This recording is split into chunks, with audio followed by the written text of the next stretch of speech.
नमस्ते दोस्तों, welcome to bank अड्डा यूट्यूब चैनल। बैंक अड्डा यूट्यूब चैनल पर आपका हार्दिक स्वागत है।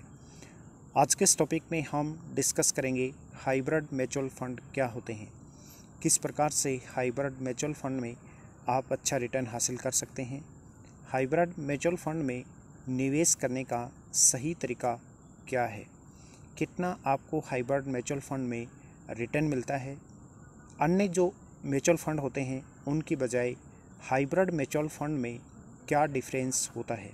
कंप्लीट पूरी डिटेल से आज के इस टॉपिक में हम डिस्कशन करेंगे।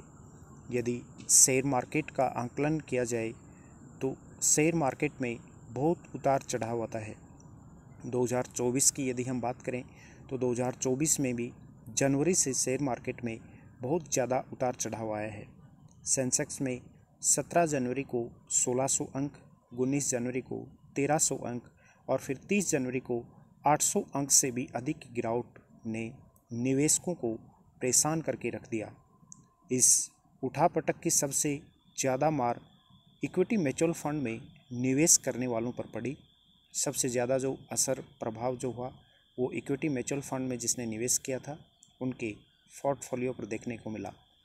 ऐसे में क्या हाइब्रिड म्यूचुअल फंड में भी उतार चढ़ाव हुआ है, या हाइब्रिड म्यूचुअल फंड उस टाइम में आपके एक बहुत ही अच्छे असेस्ट के रूप में काम कर सकते हैं। बैलेंस एडवांटेज फंड, इन्हें डायनेमिक असेट एलोकेशन फंड भी कहा जाता है। बॉन्ड्स और शेयर जब किफ़ायती भाव पर मिलते हैं उस समय ये फंड उनमें निवेश करते हैं। शेयर और बॉन्ड में कितना कितना निवेश करना है इसका फैसला करने के लिए फंड कंपनियां कीमत और चाल जैसे पहलुओं पर नज़र रखने वाले मॉडलों का इस्तेमाल करती हैं। फंड मैनेजर इसके हिसाब से ही शेयर और बॉन्ड चुनकर पोर्टफोलियो तैयार करते हैं और इन्वेस्ट करते हैं। क्या होती है वो इन्वेस्टमेंट की सही आइडियोलॉजी, सही रणनीति। बैलेंस एडवांटेज फंड बाज़ार में तेज़ी या गिरावट के हिसाब से आवंटन बदलकर जोखिम कम कर देते हैं और रिटर्न अधिक देते हैं।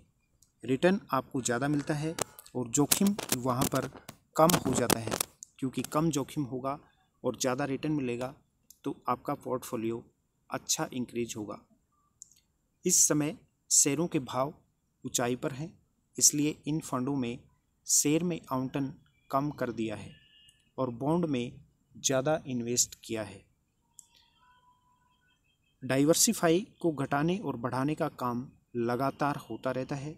आपने जो पैसा इन्वेस्ट किया है इसको फंड मैनेजर अलग अलग फंड्स में निवेश करते रहते हैं, जिससे कि आपको रिटर्न अच्छा मिल पाए और आपका एवरेज जो रिटर्न है ये बेस्ट रहे। मल्टी एसेट फंड में भी निवेश करते हैं। शेयरों के भाव ऊंचे हैं और उठापटक की आशंका भी होती है, इसलिए निवेशक मल्टी एसेट फंड पर विचार कर सकते हैं, मल्टी एसेट फंड में निवेश कर सकते हैं। ये फंड शेयरों, बॉन्ड्स, सोना और अंतर्राष्ट्रीय शेयरों में रकम लगाते हैं। अपना पोर्टफोलियो ये अलग अलग जगह डाइवर्सिफाई करके रखते हैं।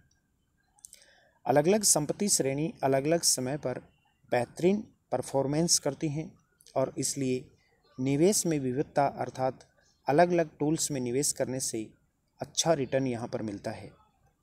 इक्विटी सेविंग फंड भी अच्छे रिटर्न देते हैं। इक्विटी सेविंग फंड की यदि हम बात करें तो ये कम से कम 15% और अधिकतम 35% रकम शेयरों में लगाई जाती है।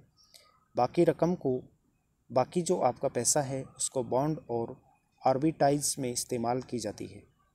जो निवेशक ज़्यादा जोखिम नहीं चाहते वो इक्विटी सेविंग फंड चुन सकते हैं। इक्विटी सेविंग फंड और बैलेंस एडवांटेज फंड का शेयरों में शुद्ध निवेश बेशक कम हो, लेकिन हाजिर और वायदा आर्बिट्राज के जरिए ये 65% से अधिक रकम शेयर में निवेश करते हैं, जिससे आपका रिटर्न बहुत अच्छा मिलता है। निवेशक को क्या करना चाहिए, इन्वेस्टर के रूप में आपको क्या डिसाइड करना चाहिए। डेट म्यूचुअल फंड और फिक्स्ड इनकम असेट में ज़्यादा निवेश करने से जोखिम कम हो जाता है और पूंजी भी महफूज रहती है, सेफ रहती है। लॉन्ग टर्म के लिए निवेश करने वाले अपनी 70% रकम शॉर्ट या मिड ड्यूरेशन फंड्स में लगा सकते हैं, जहां पर आपको अच्छा रिटर्न मिलता है। यदि आप लॉन्ग टर्म के लिए इन्वेस्ट करना चाहते हैं तो आपको मिड कैप या स्मॉल कैप फंड्स में निवेश करना चाहिए, क्योंकि मिड कैप और स्मॉल कैप फंड लॉन्ग समय के लिए, लॉन्ग टाइम के लिए अच्छा रिटर्न देते हैं।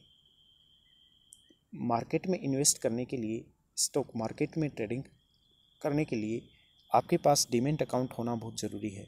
यदि अभी तक आपने डीमैट अकाउंट ओपन नहीं करवाया है तो आप घर बैठे आप हमसे नीचे दिए हुए नंबर पर संपर्क करके फ्री में डीमैट अकाउंट ओपन करवा सकते हैं। आपके किसी भी दोस्त या आपके किसी फैमिली मेम्बर को डीमैट अकाउंट ओपन करना हो तो भी आप रेफ़र कर सकते हैं। बैंकिंग इन्वेस्टमेंट से किसी भी प्रकार की जानकारी के लिए आप कमेंट करके हमें ज़रूर बताइएगा। Investment, term insurance, personal loan, bike car का insurance, saving account, LIC, credit card, mutual fund, SIP के लिए भी आप हमसे संपर्क करें। अधिक जानकारी के लिए आप मुझे फेसबुक, इंस्टाग्राम, ट्विटर और टेलीग्राम पर भी फॉलो कर सकते हैं, जिसका लिंक नीचे डिस्क्रिप्शन में दिया हुआ है, या फिर आप सोशल मीडिया पर सर्च करें मनोज सर 77। ये था आज का अपना बहुत इम्पोर्टेंट टॉपिक। क्या आपने हाइब्रिड म्यूचुअल फंड में इन्वेस्ट कर रखा है? यदि कर रखा है तो अभी तक हाईएस्ट रिटर्न आपको हाइब्रिड म्यूचुअल फंड से कितना मिला है, आप कमेंट करके ज़रूर बताइए। Thank you so much.